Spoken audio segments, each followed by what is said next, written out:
अच्छा, असं काहीतरी तुम्ही करू शकता. आणि हे जर आपण गणपतीची मूर्ती जर मध्ये ठेवून जर तुम्ही रिलेट केलं त्याच्याशी, तर असं वाटतं की ते मोर गणपतीच्या मागे नाचतायत. आणि हे अदरवाईज पण तुम्ही पेंटिंग म्हणून ते वापरू शकता, किंवा you can cut it of and you can make cushions out of it.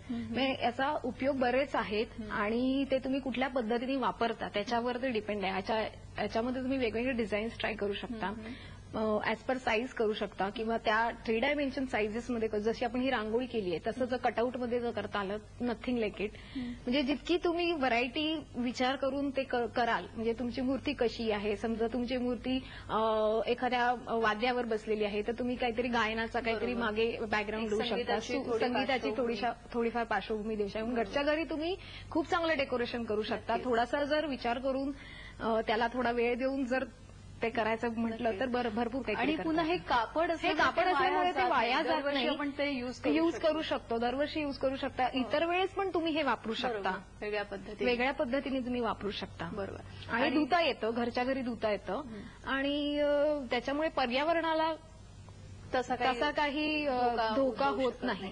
बरे, आता तू हे जे म्हणजे तुम्ही केलेलं आहे त्याच्यासाठी तुम्ही काय काय वापरलेलं सामान? याच्यासाठी ही लेस आहे, त्याच्यानंतर हे स्टोन्स आपल्याला रेडी मिळतात, ते मी इथे शिवून टाकलेत.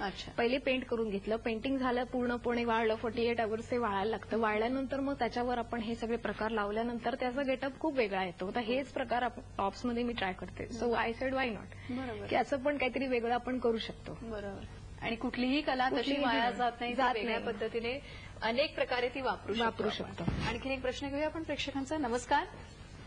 नमस्कार नगरकर. नमस्कार. प्रश्न विचारा.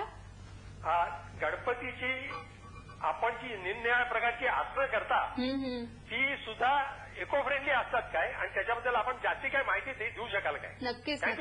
नक्कीच. रांगोळी झालं, गणपतीच्या मागची सजावट झाली, तशी आसनं पण महत्वाची आहेत. आता आसनं दाखवूया आपण, की वेगवेगळ्या पद्धतीने आपण केलेली आहेतच, आणि ती घरच्या घरी आपणही कशी बनवू शकतो या दृष्टीने हे दाखवूया आधी.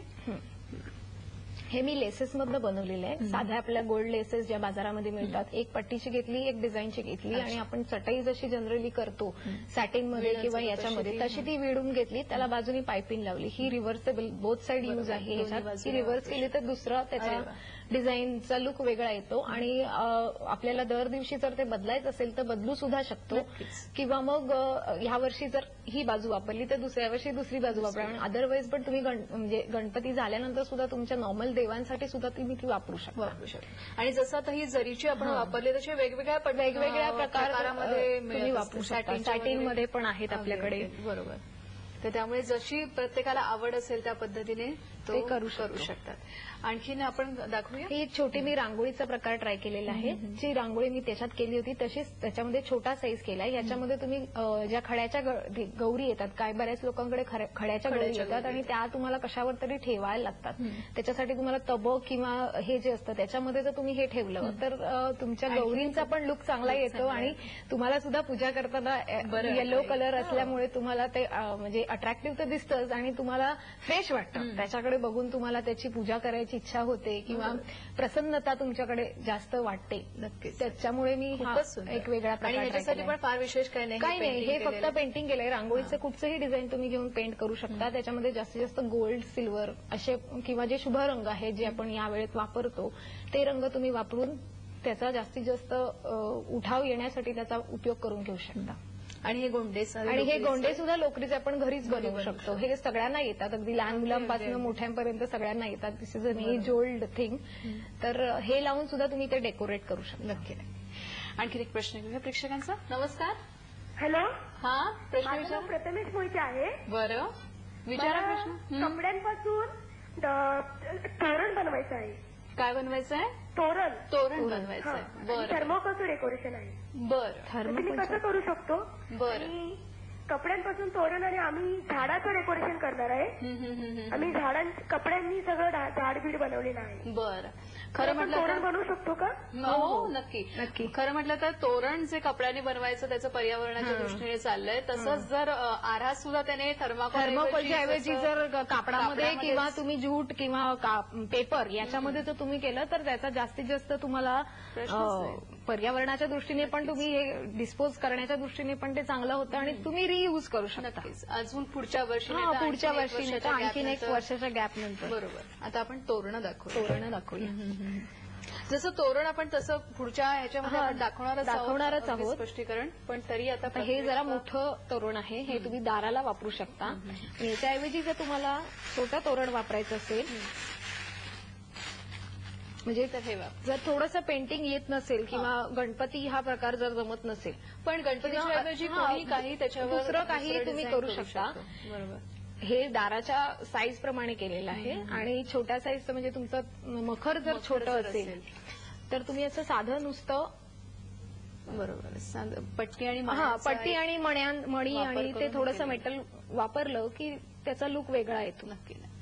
खूपच सुरेख.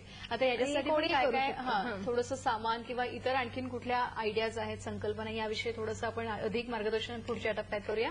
प्रेक्षको, आपली चर्चा आपण अशीच पुढे चालू ठेवणार आहोत. 1800221010 या क्रमांकावर संपर्कात राहा. भेटूया छोट्याशा विश्रांतीनंतर.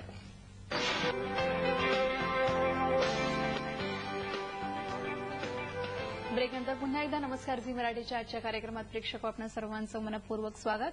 आज आपण जाणून घेतोय ते म्हणजे गणपतीची आरास या संदर्भात आणि मार्गदर्शन करण्यासाठी आजच्या कार्यक्रमात आज आपण आमंत्रित केलंय अर्चना जोशी यांना. तेव्हा तुम्हालाही त्यांच्याकडून काही जाणून घ्यायचं असेल तर नक्कीच 1800221010 या क्रमांकावर संपर्कात राहून आजच्या या कार्यक्रमात सहभागी व्हा. मॅडम, मगाशी आपण जे तोरण दाखवलं की ते प्रत्येकाला म्हणजे गणपतीसाठी असं नाही, आपले इतके सण वर्षभर असतात, ह्या ना त्या निमित्ताने किंवा वर्षभर सुद्धा काही लोक दरवाज्यावर तोरण ठेवतात. तर ते तोरण थोडंसं आपण स्पष्टीकरण देऊया की ते कसं बनवलंय, त्याच्यासाठी काय काय सामान लागतं, साहित्य लागतं, हे थोडंसं प्रेक्षकांना सांगूया. ह्याच्यासाठी आधी कापड घेतलं. त्याच्यासाठी आधी एक कापड घेतलं, त्याचं स्टार्च पूर्णपणे काढून घेतलं. अच्छा. आणि स्टार्च काढल्यानंतर मग त्याच्यावर गणपतीचं पेंटिंग करून घेतलं. हा बॅकग्राऊंड पेंट करून घेतला. साधारण आपल्या वॉल्स किंवा जे असतात दरवाजे जे असतात ते इथं डार्क ब्राऊन असतात किंवा बेज कलर किंवा कुठल्याही प्रकारचा लाईट कलर असतो आणि आपल्याला मेनली ते मरून किंवा रेड या कॉम्बिनेशनमध्येच मिळतात. म्हणून मी ब्रेक म्हणून ब्राऊन कलर ट्राय केलेला आहे, वेगळा ब्राऊन ट्राय केलेला आहे आणि तो गोल्ड बरोबर खूप छान ब्लेंड होतो.